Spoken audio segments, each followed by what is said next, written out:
A 91-year-old cancer patient at Warren Hospital reported that one of the male nurses, who was not originally assigned to her, slipped into a room, injected her with a mystery liquid, and vanished. The patient died the next day. Welcome to The Unsettling.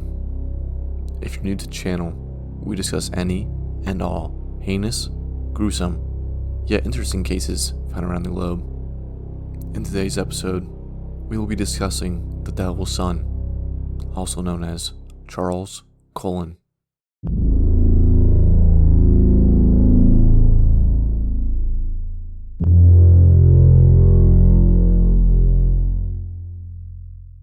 On June 11th, 1988, hundreds of patients rest peacefully at St. Barnabas Medical Center in Livingston, New Jersey. Among those patients lies Navy veteran John Yango Sr. In 1974, Yango was appointed as a municipal court judge. He became notorious for handing out long sentences that coined him the nickname Maximum John. Because of his controversial sentencing methods, John was suspended just 2 years later and would eventually be removed by the New Jersey Supreme Court. Shortly after his removal, he had 2 failed attempts at running for mayor before eventually falling ill and being admitted to the hospital. While there, Mr. Yango would be sent to the hospital's burn unit due to a severe sunburn he had received. Later, he was diagnosed with Stevens-Johnson syndrome, otherwise referred to as SJS. SJS is a very rare, serious disorder of the skin that causes the spread of painful rashes and blisters all over the body. A few days after his arrival to the burn unit, John suddenly died. His passing away was one that was out of the ordinary. Death due to SJS is relatively rare and only happens to approximately 10% of patients. John did not show symptoms indicative of an untimely demise. However, this would not be the last mysterious death at the hospital. Dozens of other patients would die prematurely with no indication of the cause of death. This left doctors and nurses scratching their heads, but they would eventually brush the deaths off and deem them normal.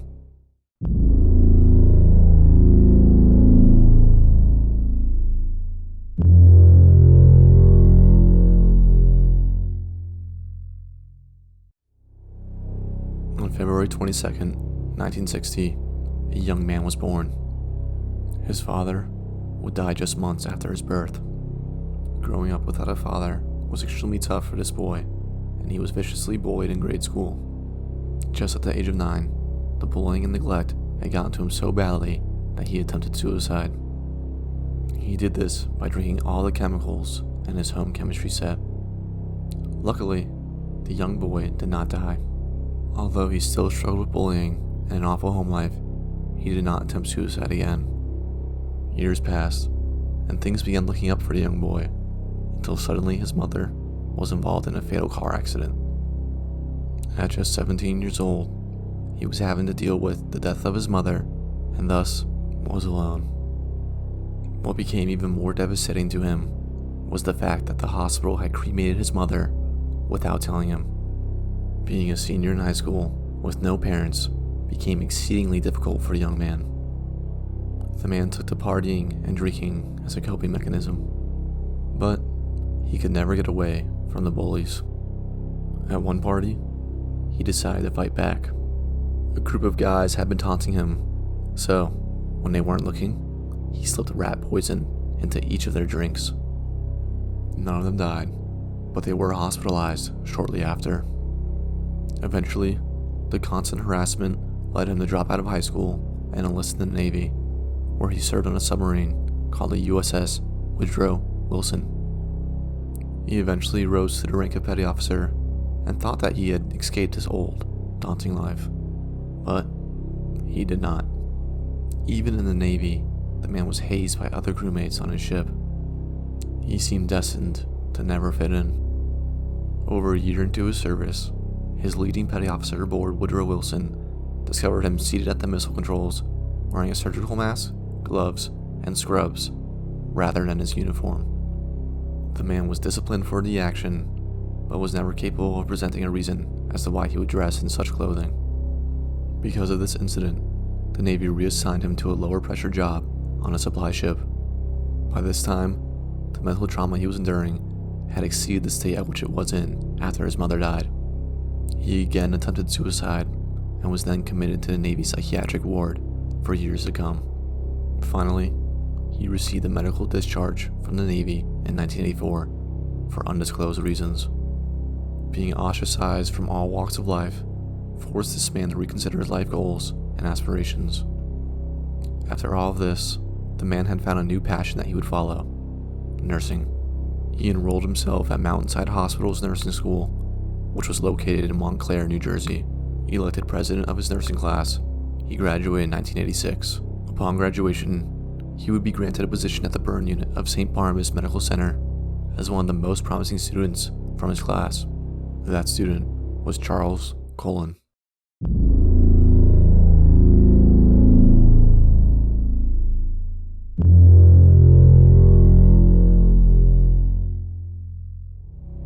After graduating, Charles Cullen would seemingly get his life together and would marry his girlfriend, Adrienne Taub. A year after marriage, Adrienne and Charles would have their first daughter, Shauna. On the outside, Charles seemed like a well-put-together man who was doing good work as a nurse, but his mind was traveling elsewhere. So, on June 11th, 1988, John Yango Sr. would be admitted to Charles' post at the burn unit, with reasons only known to Charles. He would then infuse Yango's IV with excess amounts of lidocaine. Lidocaine is a commonly used pain blocker, and at this high dosage, it would conclude the reason as to why Yango suddenly died, with little indication. Like he did with Yango, Charles murdered an unnamed AIDS patient by administering an overdose of insulin into his IV. After these murders, Charles would return home, not to greet his wife and daughter with embrace, but with torture. Charles would often psychologically and physically abuse his family upon coming home from work. During the wintertime, he would often turn the heat off and let them suffer. Charles would also lock his dogs in the trash bins whenever they bothered him. Unfortunately, none of this violence was enough to satiate Charles's hunger. Within his time at St. Barnabas Medical Center, Charles Cullen would go on to murder 10 other victims, without any form of suspicion being placed on him. Charles was not worried in the slightest for some time, because he thought there was no speculation about the deaths of these patients. However, in January of 1992, authorities began an investigation within the hospital. They began inspecting contaminated IV bags and wanted to know who had done it before detectives could reach a verdict on who had caused the sudden deaths around the hospital. Charles Cullen quit and left for good. 1 month later, he took a job at Warren Hospital in Phillipsburg, New Jersey. Shortly after transferring to Warren, Charles' second daughter was born. However, his wife then immediately filed for divorce. While getting the divorce finalized, Adrienne would file numerous domestic violence complaints, as well as a few restraining orders. Eventually, a restraining order will be granted that denies Charles any visitation to his daughters. Because of this, Charles attempts suicide again, but fails. He would go on to attempt suicide unsuccessfully a couple more times. At this point, Charles was considering quitting nursing for good, but he now had to pay alimony for his kids and had no other means of making money. Unfortunately, it didn't take long before Charles had decided to continue his spree. 2 elderly women would wind up dead at Warren Hospital. On August 31st, 1993, 91-year-old Helen Dean was being visited by her family at Warren Hospital. She alerted them that in the middle of the night, she had been greeted by what she described as a sneaky male nurse who had injected her as she slept. No one believed Miss Dean, and they dismissed her comments. The following day, Miss Dean would die, and Helen's son became enraged and protested that his mother's death was not natural and that foul play was involved. At the request of her son, the hospital administered a lie detector test to all of the nurses, including Charles Cullen. All of the nurses passed the test, even though Charles Cullen had injected all 3 women with excess amounts of digoxin. Digoxin is a chemical often used to treat heart failure, but can be fatal in high doses. Charles Cullen continued his work at Warren until December 1st, where he then quit his job. Months pass, with Charles doing nothing but grieving about his situation. In April 1994, Charles would become bored with sitting at home and began working in Flemington, New Jersey at Huntington Medical Center in the ICU. Things once again were looking promising for Charles. He received a nursing license in Pennsylvania, an award for diligence and hard work, and he started dating a married nurse at Huntington. Life went on like this for roughly 2 years, without any mishaps by Charles. But then, his thirst came back. On January 21st, 1996, Charles Cullen would go on to kill 5 more patients using the same method he had used previously. Charles managed to evade suspicion once again, but he had scared his new girlfriend off in the process, and she dumped him. Soon after, Charles would quit his job at Huntington. He remained unemployed for 6 months and stopped making his child support payments. Sitting alone at home, with fear of someone catching on to his ruse, drove Charles into depression. In October 1997, he would eventually seek treatment at Warren Hospital, the place he had previously worked. Soon after being treated, he was sent to a psychiatric facility, but left a short time later. However, his treatment had not improved his mental health. Neighbors said that he could be found chasing cats down the street in the dead of night, yelling or talking to himself, and making faces at people when he thought they weren't looking. In February 1998, Charles would leave the facility and get hired by the Liberty Nursing and Rehabilitation Center in Allentown, Pennsylvania. There, he was accused of giving patients unscheduled drugs many times, but was never reprimanded. Charles later caused the patient's death at Liberty Hospital, but pointed a finger at another nurse who, unwillingly, took the blame. Charles would then get fired from Liberty Nursing and Rehab after being caught sneaking around inside a patient's room with syringes in his hand. Although no lethal injections were given, the patient ended up with a spontaneous broken arm. Charles would later be employed to Easton Hospital as a part-time employee. On December 30th, 1998, while at Easton, Charles would murder yet another patient. The coroner's blood tests showed lethal amounts of digoxin in the patient's blood, but an internal investigation was inconclusive, and nothing pointed definitively to Charles as the murderer. Charles continued to find work locally due to a nationwide nursing shortage, which made it difficult for hospitals to recruit nurses. Along with this, there were no reporting mechanisms or other systems used to identify nurses with mental health issues or employment problems. After leaving Easton Hospital, Charles began working at Lehigh Valley Hospital in Allentown, Pennsylvania. Here, Charles would murder another patient and attempt to murder another. A month later, he voluntarily resigned and took a job at St. Luke's Hospital. This was a huge accomplishment, as St. Luke's was ranked in the top 100 hospitals in the country. The highly esteemed hospital did background checks on each applicant to ensure nothing would go amiss. Unfortunately, previous colleagues of Charles would not pass on any information about his previous potential wrongdoings. Almost all of his colleagues were afraid that they would get accused of violating his rights. During Charles's first 7 months at St. Luke's, he fought off his demons that were urging him to kill. While at this job, Charles's brother, Edmund, died of brain cancer. This tragedy reinvigorated his murderous intent. Early in 2001, he once again began to peer through patient files and charts, meticulously studying what conditions they had and the medications they were prescribed. Charles would also make sure to seek the most frail and ill patients, often ones who were assigned "do not resuscitate" orders. He would pick his targets based on which patient would have the least amount of suspicion if they were to suddenly die. And so, on February 6th, John Gallagher would be admitted to the hospital. John would often be visited by former employee Julie Sanders. Each day she would arrive and check on John's well-being. Julie was happy to report that John was beginning to perk up and was getting ready to head back into work. But her visit on February 11th shocked her immensely.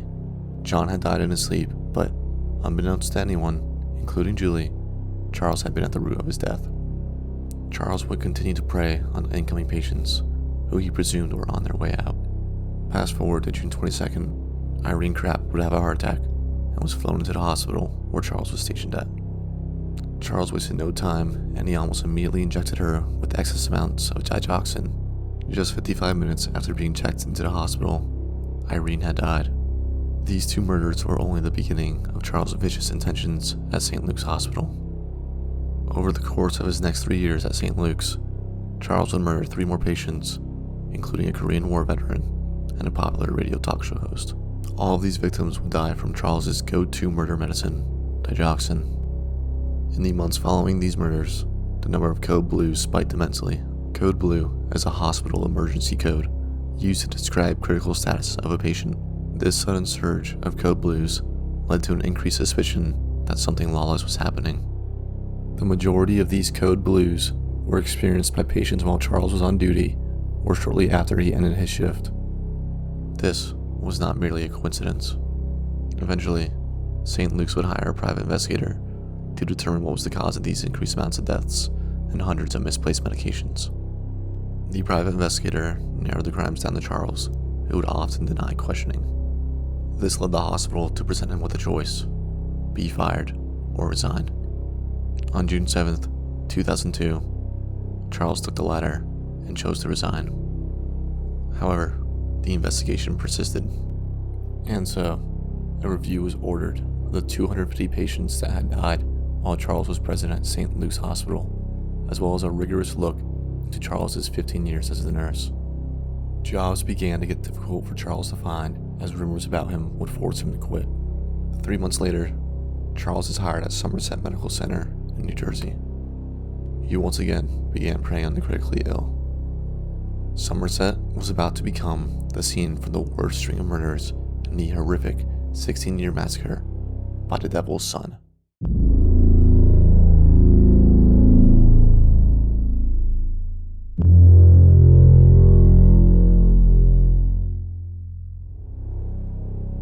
On February 12, 2003, Eleanor Stoker would become the first victim in a 9-month murderous stint. Just 11 days later, Charles would take the lives of 2 more helpless patients before killing 6 more, including his youngest victim, 21-year-old Michael Strenko. Around this time, investigation began to ramp up. Charles was now being interrogated by members of the Pennsylvania State Nursing Association. Despite persistent questioning, Charles never cracked. Investigators had no concrete evidence of malpractice by Charles and were forced to release him. However, this didn't stop the dozens of registered nurses protesting to revoke his license. Unfortunately, Charles remained a licensed nurse and continued work at Somerset Medical Center. Fast forward to mid-June, the revered Reverend Florian Gall was admitted to Somerset. Father Gall was lucky enough to have a sister who cared for him dearly. Lucille Gall would visit him every day, sometimes staying for 12 hours. She was a nurse who recognized her brother's ailments and predicted he would make a full recovery, despite him being in serious condition. As it would turn out, his sister was correct, and he started to recover. His vitals showed promise, and Father Gall's health was looking up. Lucille was extremely grateful and planned to remain by his side until his full recovery. One night, Lucille noticed a skinny, quiet male nurse enter her brother's room and immediately head to his IV bag. The male nurse injected fluids into the bag before quickly leaving the room. Nothing struck Lucille as out of the ordinary, so she just carried on reading her book. Later that night, the same nurse would administer more mystery fluids into the priest's IV. The next day, Father Gall would take a turn for the worse. His health would decline drastically and eventually result in his death. Immediately, Lucille, along with other nurses, knew something wasn't right. Blood tests were immediately ordered on Father Gall.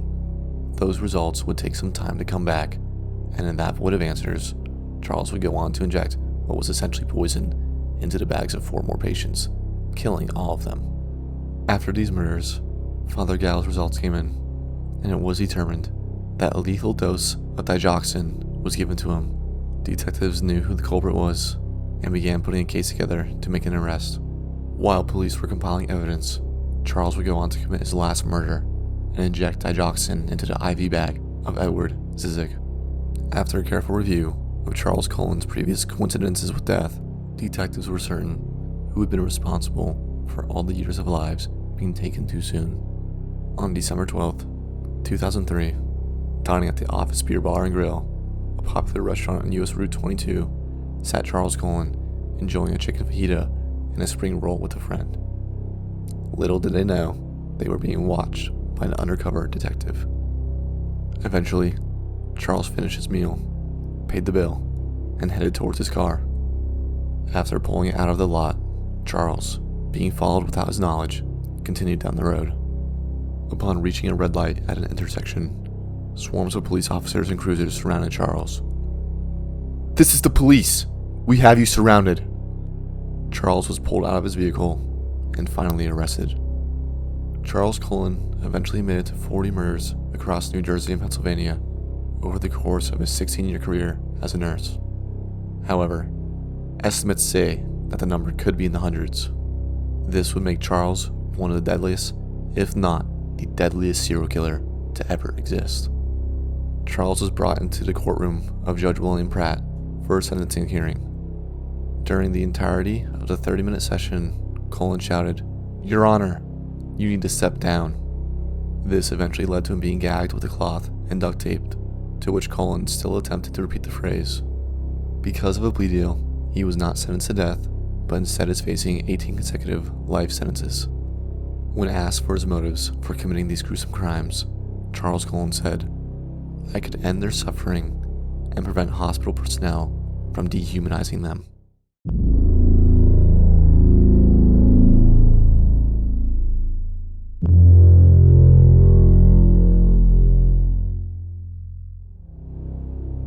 This concludes this tragic story.